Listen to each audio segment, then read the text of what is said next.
Welcome, everyone. Welcome to the Power to Shred podcast.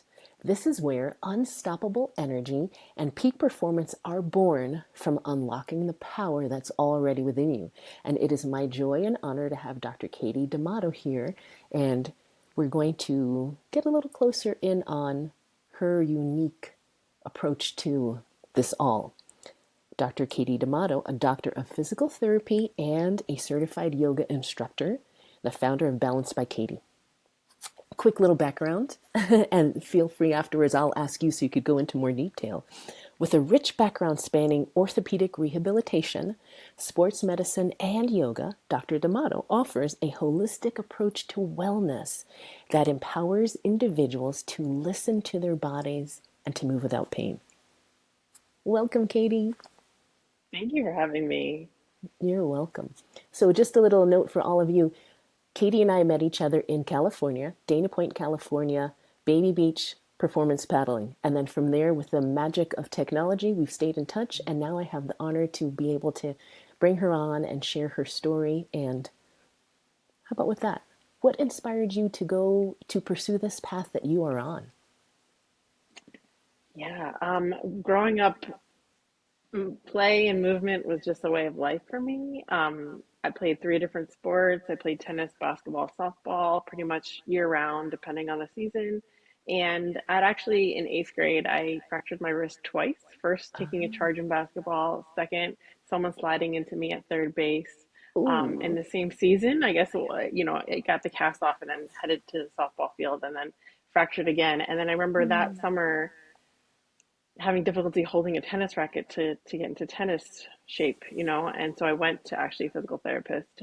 And I think at that time, even though I was so young, something inside me was like, oh, this is pretty neat. Like, it just helped people listen to their stories, and it's all based on movement and moving well. And I think that planted the seed. And then as I moved forward and then got to college and I played college tennis, I was taking business classes and health education classes. Exercise science was my major. And those exercise science classes just were so interesting. And it just felt really good to learn about the body as I was applying it to myself as a tennis player. Mm. Isn't that amazing? I mean, that's also why I do what I do, is that the human body is incredible and what it does, that it's a living, breathing, moving science that's constantly going on. And the more we know about it, the more we can take better care of it. Yeah, definitely. And that was neat. And then what led you into, I mean, the physical therapy and the yoga and that unique approach? That's a really unique combination. Yeah, I was working in La Jolla, California, and I was about 4 years into living in Southern California and getting more and more introduced to yoga. At that time, I was doing like long distance cycling. I was doing half marathons, and I Mm. found that yoga was just such a nice balance for all the endurance sports. Knowing my body and knowing as a physical therapist that the recovery piece was so important, I was really drawn Yeah. towards yoga for that. And also, I think the spiritual aspect, I grew up going to Catholic church on Sundays, and I had kind of let that go as I moved out of my hometown, but it's still kind of being in a spiritual, reflective environment was something that was important to me that I was seeking out. I was living really far away from family and stuff, and so it felt like a little bit of a home, like a sanctuary. And so, yeah, personally doing that, noticing that yoga was so popular in Southern California. And then I think the key was working with patients and just having this sense after time that even though I could help them physically, whether it was like massaging their neck and gaining range of motion and their hips, and there was always an emotional and a psychological, maybe mental, let's just say mental component to it, whether it was Yeah. a professional volleyball player that had an ACL tear, and the minute I said like, okay, we're ready to squat, we're ready to jump, you could just tell there was a like there was a fear Yeah. there, or muscles being tight, and then we release them, and then they come back and they're tight again, or you could just sense this underlying piece of it that needed to be addressed as well. And I think that with yoga, the breathing, mindfulness, quiet time is a really good space to tune into what's going on, not only physically, but mentally, emotionally. Mm. That's so beautiful. I wanted to ask about this because it is said that the body holds the emotions, the body holds these experiences, that somatic body. And it sounds like that's something that you're touching on a little bit. And could you give us a little more depth on that of like you're saying that perhaps someone has an injury? I don't have much understanding. That's why we have you here as an expert. But Mhm. certain emotions tend to be stored in certain areas. What is your take on that? What's your experience on that? In my experience, because I'm touching like the muscles, the fascia all the time, I Yeah. can feel it under my fingertips. I can feel the tension. Mm, And I can see it the way that people move. And I think I don't have a lot of science behind this except for my own experience. I mean, there is science behind it that I've studied, but from my experience,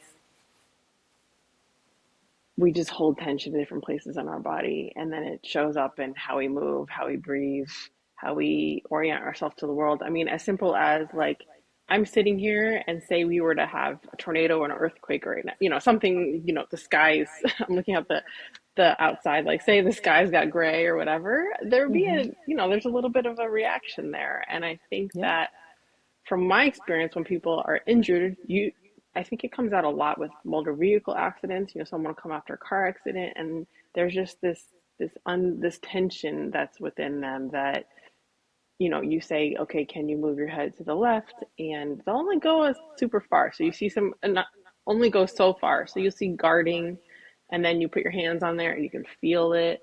And then once you start guiding them and creating a safe space, say I'm holding someone's head and I'm saying, okay, we're going to turn to the left.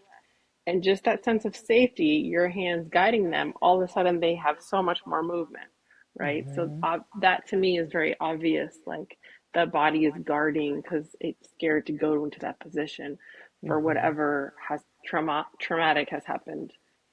Yeah. So powerful.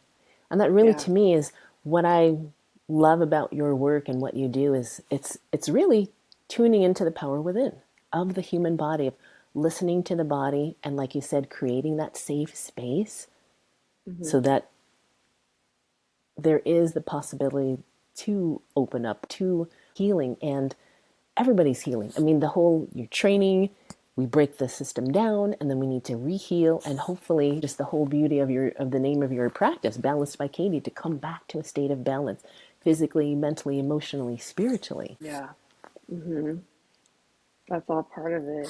Yeah, I can tell another story. This one's Yeah, pretty please. significant. I had a former college track and field athlete that I was working with, and she had a lot of hip pain and she wanted to get back into running, but the hip pain was preventing her from doing that. And I was seeing her for maybe, a couple months, and gradually saying, okay, after this session, I want you to try a run walk. I want you to try to get back into running in that capacity. And she'd always, like for a week, she would come back and I'd say, okay, did you do it? And she'd be like, no, I wasn't really ready yet. My hip started hurting again.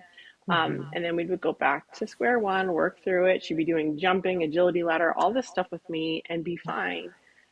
So at some point, I kind of said to her, do you believe that you can do a half marathon in a year, let's say, because that was her goal? Like, do you see yourself crossing the finish line? And she really had to sit with that because I think there was underlying that unsure about it, and not knowing if her body could take her there because she had been through so much. Um, I don't even think I said this, but she had a foot fracture, and that led to her rehabbing and getting back into her track and field too early, and then re-injuring it. So it was like a cycle of re-injury. Right. So I think going through all of that really set the stage for having difficulty getting back into running when that she really wanted to do it. So I said, maybe look into a sports psychologist. And I gave her a list of names in San Diego, and she started doing that. And then she started coming to the other side and getting better. But I think that's an example of how we can work so well together in healthcare and how so important it is to look at it from different aspects. And in my how I work with patients, if I get to a stopping point, need to ask for help or seek other things because there is that other piece of it that has to be addressed. Yes. I love how you touched on is it came down to her belief in oneself, disbelief in oneself, really. It's like, I don't know if I can do this. Or it just sounds like trauma, fear, and then holding on to the fear that, although to this point, I really don't know if I can do this. And how essential the sports psychologist, bringing all of the pieces together in order to maximize her true potential. Like, hey, this is as far as we can go together here using these modalities. Another assistance is needed to come back Exactly. to balance all of the different areas. Yeah. Amazing. That's Yeah. really, really Hmm. amazing. Yeah. Yeah. It was neat. It was good. And then she Mm, actually ended up, we talked a couple months ago, she became a yoga instructor and, now she's going down her own path of that, which is pretty neat. I love that. I really do love that. So it sounds like a breakthrough moment. Also, really sounds like the work that you're doing, it's a mix of different things that we are relating. These are relationships with our patients, with the clientele, and developing that relationship. I'm curious about that as maybe in the screening process, what type of questions, I mean, because I'm just really curious about this all, is that because it's placing that trust in you, but then you have to also understand the individual of where they are, their background experience, but then also who they are as a person, also perhaps their belief systems. How open are they to really go in depth with you doing the work? Because it's the work which is the physical work, but there's more work than that. Do you have a Sorry, I just had a system? tickle. Yeah. Yeah, go ahead. Do Um, what you need to do. thanks. I think it's really, that's why I love my practice because it's very personalized and individualized to the patient. So, Mm-hmm. um, just like you're gathering trust, right? It takes time to build that relationship, to build that trust, to build that rapport where they know, hey, this person is on my side, like any coach, Right. um, player relationship.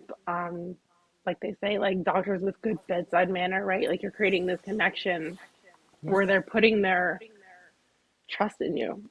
And so I think that's really important. And that's why it's kind of tough when people go to physical therapy offices and I hear stories of like, oh, well, I started out with Brian, but then, I started seeing Megan and then I started seeing another therapist. And it's like, Yeah. I understand that's how the practice needs to work, maybe, but Mm-hmm. you're not getting consistent eyes on you. You're not creating that relationship. You're not creating that trust. And so that's why I moved from that type of model of working in a busy clinic to a private practice where I'm actually at people's homes or offices. And it's like full on, I'm listening, I'm with you, I'm understanding you. I'm not looking at my phone. I'm not talking to my coworker. It's like all about you. And I think in a world of distractions, that's really important. Mm-hmm. Yeah. Yeah. Yeah. Do you mind, or can you care, or can you share a little bit more about that? Because that really is another unique aspect about what you do, is that personalized, undivided attention. It isn't the busy, and perhaps also bringing in that, that mind body connection. We are here, we are present, and then also noticing when the person is there or not. I mean, that too, when I have coaching sessions with the individuals, like they're not there. They're on the phone, they're doing all their things. Like, Yeah. it's not an effective session. This is again distraction, distraction. Let's get clear, let's get centered.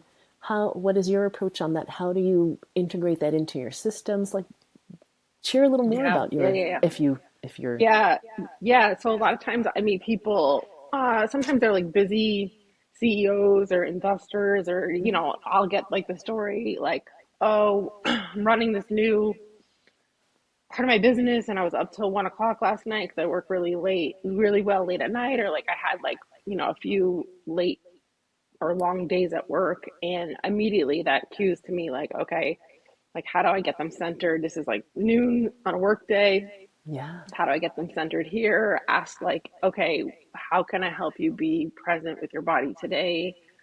If they didn't get a lot of sleep, it's like that kind of cues me. Maybe we'll go a different route where it's more mobility and a little lighter than like heavy lifting.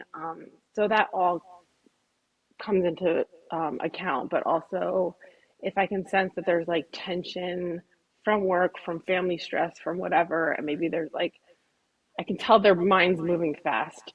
I'll get Mm-hmm. them laying down, hands on the lower rib cage, and we'll just start with eyes closed, diaphragmatic breathing. I'll just cue breathing to Mm-hmm. really A, slow them down, B, get them present, C, present to the space, C, present to their body, and that we're going to work together for the next hour, and maybe they can let go of all the other things so that it can be, like you said, a very an effective session, because neither of us want to be there and going through the motions. So Right. yeah, usually that works really, really well. It's also, Mm-hmm. it's always reading that, it's kind of reading as soon as you enter space with somebody. Do they need to down regulate? Do they need to up regulate? And Mm-hmm. also asking them, like, I have no problem saying, where's your energy today? Where can we best utilize our time? Because it's their hour too. As much as I'm coming with my professional experience and what I want to guide them through and have maybe a plan, it's also seeing, where are you today? What's important to you? Mm-hmm. I'm playing 9 holes. I'm playing 18 holes of golf this weekend. Okay, let's get into some rotational things. Like, so Yeah. kind of reading where they are in this season or this week of their life. Mm-hmm. One, that the fact that you have that much time together, that's amazing compared to, like you said, in the typical system, 15, 20 minutes, boom, just do a quick something versus this is undivided attention. This is personal. I mean, this is physical therapy, yoga, personal training. Oh yeah, all of it. Yeah, and that's the best So good. part. Yeah, That and is sometimes it's so like a good. yoga flow to just like if I need to upregulate them, it's like Mm-hmm. a 10-minute. Okay, stand at the top of the mat, arms up overhead, getting them into a flow just to get the body, the blood moving. Mm-hmm. And people really love that. People are always asking for yoga, especially men. I feel like a lot of times maybe they're unsure, men or women, I should say. I shouldn't say one or the Mm-hmm. other, but maybe more men unsure about going to a yoga studio. So they're always kind of like, "Can we do yoga today?" Um, Mm. and then they do it. A lot of my patients do it on their own. They have their own routine that I go over with them. We videotape it, or I give like guided cues, and so they'll just listen to it on their phone, and they'll just go through their yoga mobility routine. And I think Mm. that's really effective. It's a way to breathe, flow, and maintain the mobility after we work together. Until I see them in another week, they can maintain the gains that we've made. Mm. That is fantastic because it Yeah. is. There's a lot of intimidation about yoga. We know that it's good. People know about the things, but people that have male or female that have had not had that experience or not have had a positive experience, there's intimidation, there's all kinds of other things. But again, like you're saying, creating that safe place and space and then that feeling no judgment, fully accepted, and then tailoring it just for them. Like there's no better like that. And then the fact that you give them like here's your practice for the coming week. Like that's Yeah. time frame wise, how much time is that little practice? Because that's the number one thing that I always hear from people, right? Everybody's busy, everybody's busier than busier, the plate is full. I don't have time. So when you give them a practice like this, here's your mobility work for the coming week, about how much time, that probably depends as well. But 5 to 10 minutes. Yeah, ten good. minutes maximum. Yeah, it's nothing too more than that. Yeah, Mm-hmm. I would say 10 minutes is pretty average. Nice. And I would say as a physical therapist, I would give people stretches. I used to give a piece of paper with a hamstring stretch. Okay, hold it 30 seconds 3 times. I remember Mm-hmm. always thinking to myself, like, if someone gave that to me, I wouldn't do it. Mm-hmm. You just don't add that to your day. So I think adding a yoga flow feels more intentional or just easier to access because it's like you're spending time stretching in like a movement playful way rather than statically holding a stretch. I Mm-hmm. think it's more accessible. It just moves the whole body, more fluid, and it's like a purposeful movement practice or like here's a 20-minute video or go to an hour class instead of 3 times a day, hold the hamstring stretch for 30 seconds. Mm-hmm. I don't think that's as accessible. I Yeah. think people forget that. Just kind of like, oh, I forgot to stretch. But it's like, okay, create a morning routine where you get up, you do your thing, Mm-hmm. maybe you read, maybe you journal, okay, and then put 10 minutes on your iPhone timer, do your mobility work, and then get on with your day. Or put a yoga mat next to your desk. And when you have a break, Just get on the mat, hands and knees, whatever, and just like move your body. Mm-hmm. Yes. Oh, I love that. I absolutely love that. Well, obviously, because I'm in love with yoga. So to me is, and that's just, again, it doesn't have to, people have these notions, oh, I have to commit to a 1 hour, 10 minutes, 5 minutes, something to, like you said, Yeah. either awaken the body or down regulate the body, whatever you need. But I agree with you. A flow, the fluidity of movement. Our body's designed to move. Our body's Hmm. designed to move. And when you get the body starting to move, and obviously we have to breathe, but if you start to breathe with intention, when we put those all together, it's it's a unique experience. And that's the whole Yeah. difference. Like you said, that's truly living, breathing practice as opposed to here's a piece of paper, do this thing, 30 seconds. Yeah, that's easy. Like you don't have that feeling. You don't have, It's it's an different. Yeah. experience, mind, Hmm. body experience. Hmm. Yeah. Yeah. And I find it personally be very, like what you said, energizing. If I'm having a slow day, and I need to pep up instead of having a cup of coffee, like, okay, I'm going to Mm-hmm. just do some stretching. And then all of a sudden my Yes. body's kind of woken up. Mm-hmm. And again, which ties back to, which is the power within our own human body, that when we can take the time to get still, get centered, that doesn't take forever. And the more we, because that's also a practice. It's crazy, crazy. Okay, let me take a deep breath. What do I really need right now? Do I need to jump on that call right now? Like, nope, I'm going to take a breath. And then Hmm. just, I mean, we do yoga. We've been doing this, so maybe it's easy for us, but it's not. I mean, life, No, life, no, life is not life. at all. Life is always lifing, and like, what do we need to do? Yeah. And as high performers, I mean, you and I are in that category, and the people that we want to treat are in that category, and Right. we know what it's like to want to finish that to-do list. So, Mm-hmm. we're right there with our patients, with our clients. Yes.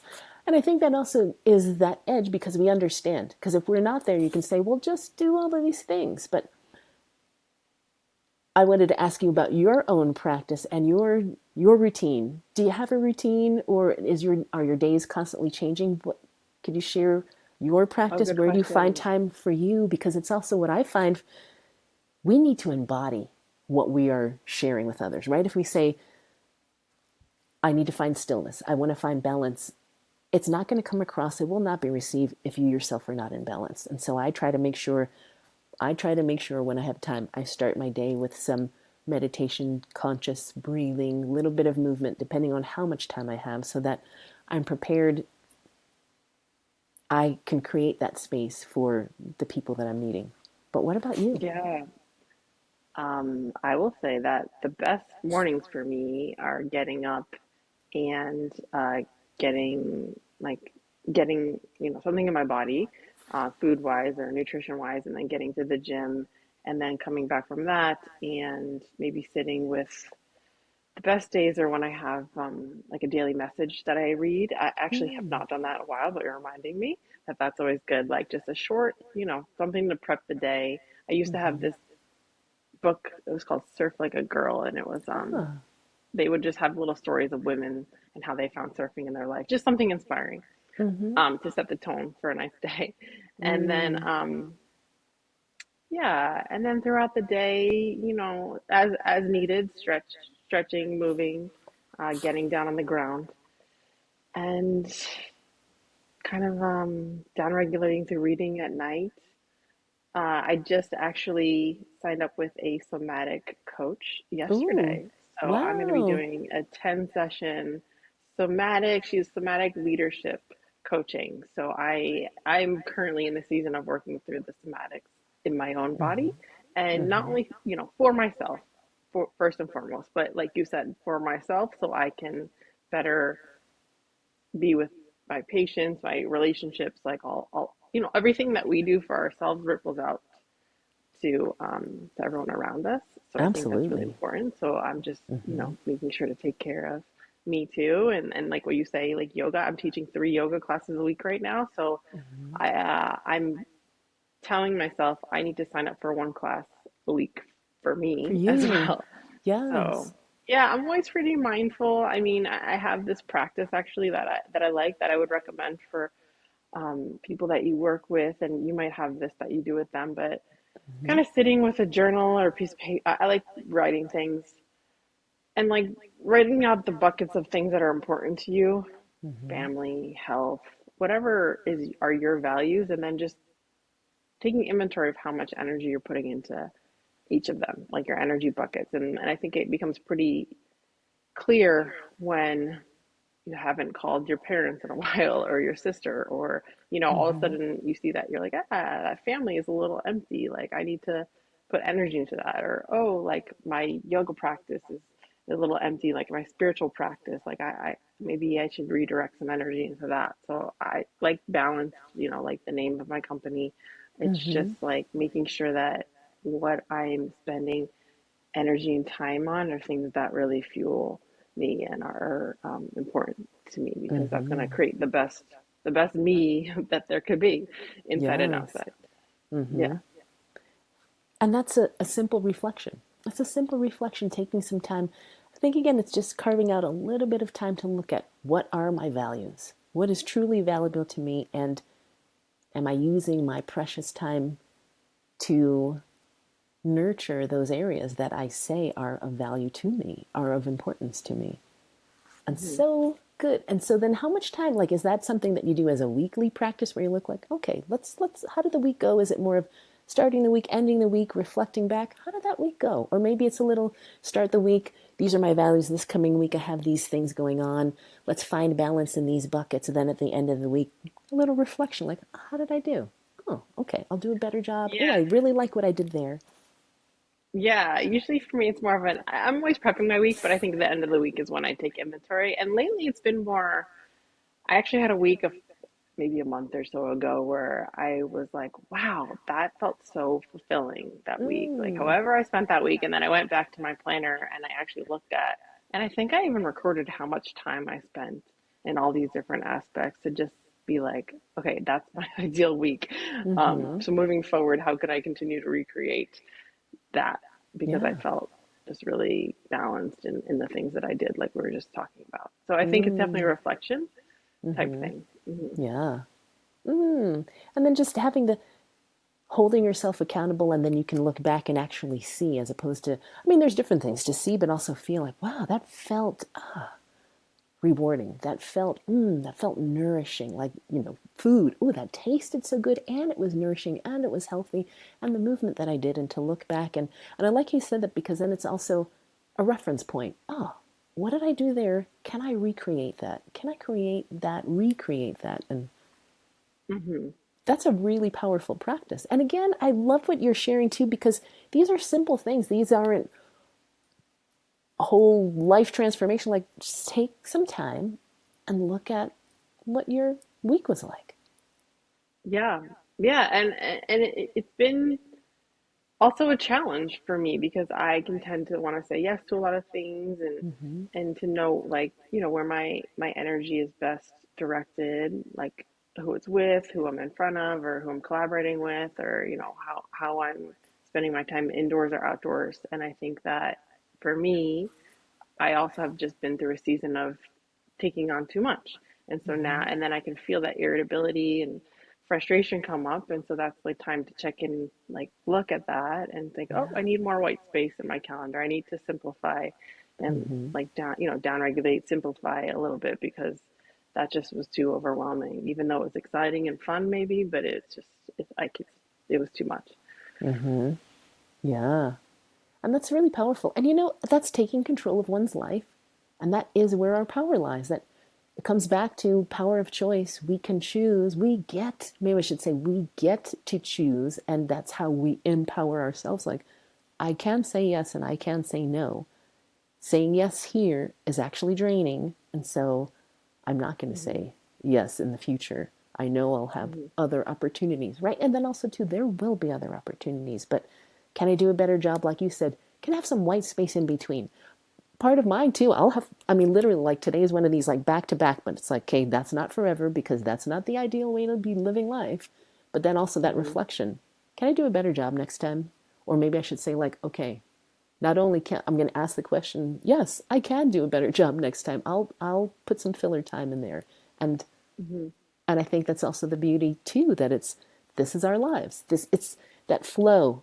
maybe we're not at water right now, but the fluidity of life or the yoga flow, right? Energy flows. And when we have it so Yeah. constrained and so compartmentalized, like that's not a good feeling. We can feel that right away versus time to breathe. Yeah, I need that. I need that.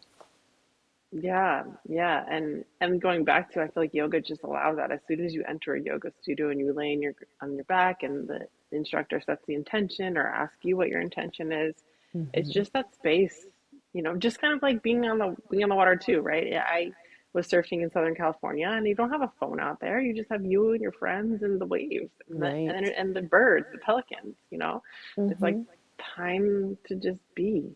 It's so important. So important. I love that. I mean, time to be is essential. It's essential. Just that stillness, that quiet. It just makes me want to like, ooh, is there a way that we can get a taste of maybe one of your practices or classes for people to get even more, a little bit of of you and what you do? Yeah, I actually have a fair amount of videos that are on my YouTube channel, both hour-long classes, and it'll say like yoga for shoulders or yoga for quiet time is one of them. So I like to have a theme, physical and a mental emotional theme to all my classes. And so I have a bunch of those classes on my YouTube channel. I also have 10, 20-minute, whether it's a slow restorative stretch or an active stretch for your hips. Yeah, I have a bunch of them there. So that would be easy to just sign on and do. And that's what's the beauty of YouTube. And I saw the short little ones like two something and then Hmm. groups and then you have little ones and then beautiful scenery of where you're at. And again, that's a Yeah. chance where people can have a taste. And when something works, then you make note of it like, oh, save that, make a playlist because then you can come back to it. Oh Just yeah. like you were Yeah. saying of making a video, like here's a video of a practice session that you can do for the coming week to help you take better care of yourself. Hmm. Yeah. Yeah, definitely. I mean, I think that's important. I just want to say that a big piece of physical therapy or the one-on-one sessions I have with patients is talking about these things. And that's another beauty to having an hour with your patient is you get to talk about like, okay, well, what's how many times you're working out this week?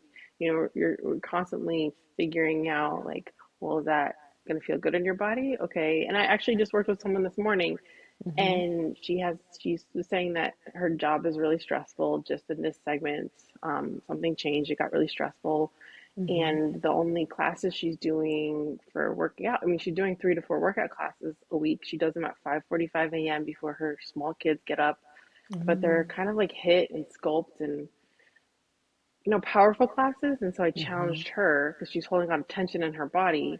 Hey, like, I'm going to challenge you to take some slower classes. I'm finding that a lot of, that there's, you know, I'm finding that some of my patients have difficulty slowing down. So Yeah. we talk about like her life in general, like when are you using your energy? How can we maybe shift this just to try out so that you can help your body heal rather than continuing on this like this strong building phase. Why don't we go into a little bit of a recovery phase and see how your body does with that, because you're complaining of all this hip pain, low back pain, wrist tension, all these things. Yes. Yeah. Yes. So, Katie, how can listeners, viewers find you, get more information about you? What are your handles, social media? Yeah, they can follow me at Balanced by Katie.